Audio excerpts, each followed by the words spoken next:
তো এই পর্যায়ে হচ্ছে আমরা এনভায়রনমেন্টাল স্টাডিজ এই সাবজেক্টটা নিয়ে পড়াশোনা করব।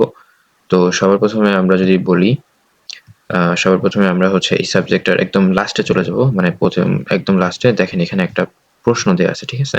এই প্রশ্নটা আমি পরীক্ষা দিছিলাম। ওকে, তো আমরা একটু প্রশ্নের নিচে যাই।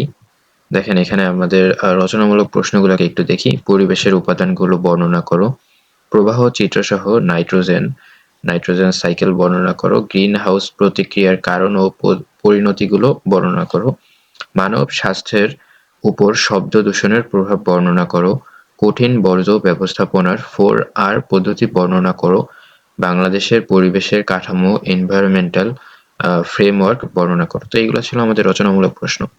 এবং এই রচনামূলক প্রশ্নের সাথে সাথে আমাদের এই যে অতি সংক্ষিপ্ত প্রশ্নগুলোও কিন্তু আছে। দেখেন আপনি যদি এটা এরকম হচ্ছে কেন? দেখেন, আপনি যদি মানে অতি সংক্ষিপ্ত যদি পড়াশোনা ঠিকঠাক মতো না করেন তাহলে কিন্তু আপনার সমস্যা হবে। তো দেখেন এই প্রশ্নগুলো আমি পরীক্ষা দিচ্ছিলাম, যেগুলো পারছি এগুলো আমি দাগ দিচ্ছি, এটা পারি নাই।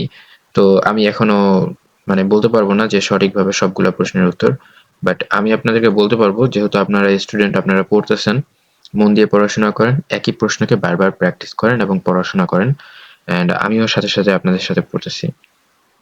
তো দেখেন আমরা যদি একটু নিচে যাই, প্রথম অধ্যায়ে বলা হয়েছে পরিবেশগত শিক্ষার ভূমিকা। দ্বিতীয় অধ্যায়ে বলা হয়েছে বাস্তুবিদ্যা ও বাস্তু সংস্থান। আচ্ছা, আমরা ডাইরেক্ট নোটসে চলে যাই, বেশি বিস্তারিত এবং ভিডিওটাকে বড় না করি। সবার প্রথম অধ্যায় পরিবেশগত শিক্ষার ভূমিকা। এই অধ্যায়ের অতি সংক্ষিপ্ত এবং হচ্ছে রচনামূলক প্রশ্নগুলোকে আপনারা দেখে রাখেন। ওকে, এরপরে আমরা যদি দেখি তাহলে হচ্ছে যে আমাদের দ্বিতীয় অধ্যায় বাস্তুবিদ্যা ও বাস্তু সংস্থান।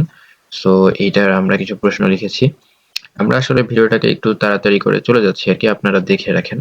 বাস্তুবিদ্যা, বাস্তুতত্ত্বের ধারণা বিস্তারিতভাবে আলোচনা করো, চিত্রসহ পানিচক্রের বর্ণনা করো। তো এইগুলোকে জাস্ট দেখবেন, বেসিক প্রশ্ন। এরপরে আমাদের প্রশ্ন হচ্ছে বৈশ্বিক ও জাতীয় পরিবেশগত সমস্যা, যেমন গ্রিন হাউস কাকে বলে, বৈশ্বিক উষ্ণায়ন কাকে বলে, জলবায়ু পরিবর্তন কাকে বলে।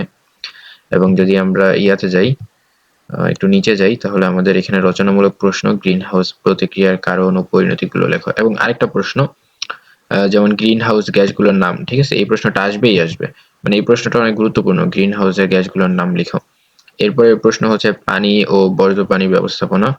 আমরা যদি একটু জুম করি আমাদের পিডিএফটাকে তাহলে সবথেকে বেশি ভালো হয়। জুম কি বেশি করে ফেলছি? ওকে, পানি ও বর্জ্য পানির ব্যবস্থাপনা। দেখেন অতি সংক্ষিপ্ত প্রশ্ন,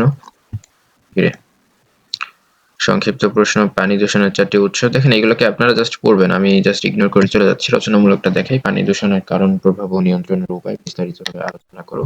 বর্জ্য পানি কি, বর্জ্য পানির প্রধান উৎস, বৈশিষ্ট্য ও পরিবেশের উপর প্রভাব বর্ণনা করো।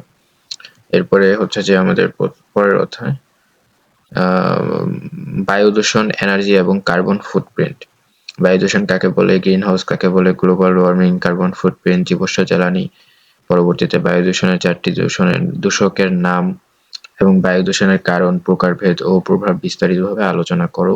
এনার্জি উৎপাদন বায়ু দূষণ ও জলবায়ু পরিবর্তনের সাথে কিভাবে সম্পর্কিত, উদাহরণ সহ ব্যাখ্যা করো। এর পরবর্তী অধ্যায়ে আমাদেরকে বলা হয়েছে শব্দ দূষণ। শব্দ দূষণ কাকে বলে, শব্দ দূষণের মাত্রা, তারপর কত ডেসিমেল, তারপর 3টি উৎস লিখো, শব্দ দূষণের কি ক্ষতি হয়, পরিমাপের একক কি। পরবর্তীতে একটা গুরুত্বপূর্ণ প্রশ্ন, সাউন্ড এবং নয়েজের মধ্যে পার্থক্য লিখো। এরপরে শব্দ দূষণের 5টি উৎস। আচ্ছা, এখানে রচনামূলক প্রশ্নটা হচ্ছে যে শব্দ দূষণ কাকে বলে, এর কারণ ও ক্ষতিকর প্রভাব ব্যাখ্যা করো। শহর এবং গ্রামের শব্দ পরিবেশ তুলনা করে শব্দ দূষণের অবস্থা বিশ্লেষণ করো। এরপরে আমরা হচ্ছে মৃত্তিকা দূষণ, ঠিক আছে? মৃত্তিকা দূষণে বলা হয়েছে মৃত্তিকা দূষণ কাকে বলে, মাটি দূষণের কয়েকটি কারণ, প্লাস্টিক পলিথিন কিভাবে দূষণ করে, মাটি দূষণের ফলে জমির কোন গুণ নষ্ট হয়, কীটনাশক কাকে বলে, ইত্যাদি প্রশ্ন দেখবেন। যেমন মাটি দূষণের ফলে মানুষের কয়েকটি রোগের নাম লিখো। মাটি দূষণের 4টি কারণ, মাটি দূষণের মানুষের স্বাস্থ্যের কি ক্ষতি হয়। আচ্ছা, এরপরে যদি আমরা রচনামূলক প্রশ্ন দেখি, মৃত্তিকা দূষণ কাকে বলে, এর কারণ ও ক্ষতিকর প্রভাব আলোচনা করো। এবং কৃষি ও শিল্প কারখানায় বর্জ্য কিভাবে মাটি দূষণ ঘটায়, উদাহরণ সহ ব্যাখ্যা করো। এর পরবর্তী অধ্যায় হচ্ছে যে কঠিন বর্জ্য ব্যবস্থাপনা। কঠিন বর্জ্য কাকে বলে, বর্জ্য ব্যবস্থাপনা কাকে বলে, গার্বেজ, তারপরে রিফিউজিং, কম্পোস্টিং, স্যানিটারি ল্যান্ডফিল কাকে বলে, ট্রাশ কাকে বলে। এইগুলাকে আপনারা দেখবেন। এবং যদি আমরা এখানে একটু দেখি তাহলে 3R বলতে কি বোঝায়, 4R বলতে 4R কিন্তু পরীক্ষায় আসছিল রচনামূলক প্রশ্ন। যেমন এখানে রচনামূলক প্রশ্ন যেমন কঠিন বর্জ্য ব্যবস্থাপনার 4R পদ্ধতি বর্ণনা করো, এটা কিন্তু রচনামূলক প্রশ্নে আসছিল। পরবর্তীতে কঠিন বর্জ্য কাকে বলে, এর উৎস ও শ্রেণীবিভাগ ব্যাখ্যা করো। তো এগুলাকে দেখবেন আপনারা।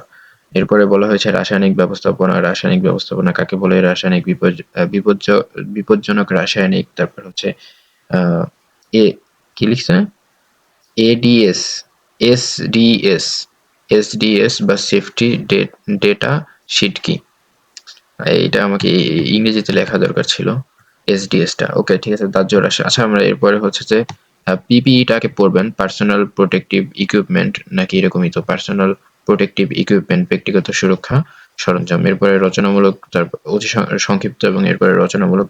রচনামূলকে যদি আমরা দেখি, রাসায়নিক ব্যবস্থাপনা কাকে বলে, এর প্রয়োজনীয়তা ও মূল নীতিগুলো ব্যাখ্যা করো। এবং এরপরের অধ্যায় পরিবেশ নিয়ন্ত্রক ইস্যু সমূহ। এখানে বলা হয়েছে পরিবেশ নিয়ন্ত্রক ইস্যু বলতে কি বোঝায়, পরিবেশ নিয়ন্ত্রণ আইন কাকে বলে, বাংলাদেশ পরিবেশ সংরক্ষণ আইন কত সালে প্রণীত হয়, পরিবেশ আদালত কি। এরপরে পরিবেশগত মান, এনভায়রনমেন্টাল স্ট্যান্ডার্ড কাকে বলে, ইকোলজিক্যাল ক্রিটিক্যাল এরিয়া কাকে বলে। এটা কিন্তু পরীক্ষাতে আসছিল, আমি পারি নাই। এরপরে আমাদের যদি আরো কিছু প্রশ্ন, পরিবেশ সংরক্ষণের আইনের উদ্দেশ্য লিখো। তারপরে এখানে বলা হচ্ছে পরিবেশ নিয়ন্ত্রণ ইস্যু সমূহ বলতে কি বোঝায়, উদাহরণ সহ ব্যাখ্যা করো। এটা কিন্তু পরীক্ষাতে না, এটা পরীক্ষাতে আসছিল, এনভায়রনমেন্টাল ফ্রেমওয়ার্ক। ঠিক আছে, বাংলাদেশের পরিবেশের কাঠামো, এনভায়রনমেন্টাল ফ্রেমওয়ার্ক বর্ণনা করো। ওকে, তো আমরা প্রায় সবগুলা শেষ। তো এখানে আমাদের একটা পিডিএফ আছে, মানে সরি, এখানে আমাদের একটা, মানে এই পুরোটাই একটা পিডিএফ। এই পিডিএফটাকে আপনারা দেখবেন, এখানে আমাদের একটা প্রশ্ন আছে এন্ড এই প্রশ্নটাকে আপনারা দেখবেন, সাথে হচ্ছে পড়াশোনা করবেন এই প্রশ্নটা অনুযায়ী। মনে করেন যে এটা একটা পরীক্ষার প্রশ্ন এবং আপনাকে পরীক্ষা দিতে হবে, সো আপনি পরীক্ষা দিবেন। ঠিক আছে, তো এই পিডিএফ এবং এই এনভায়রনমেন্টাল স্টাডিজ সাজেশনটাকে এখানেই শেষ করতেছি। দেখা হবে আগামী কোনো সাজেশন ভিত্তিক কার্যকলাপে। সো আজকের ভিডিওটাকে এখানে শেষ করতেছি। আল্লাহ হাফেজ, টাটা, বাই বাই।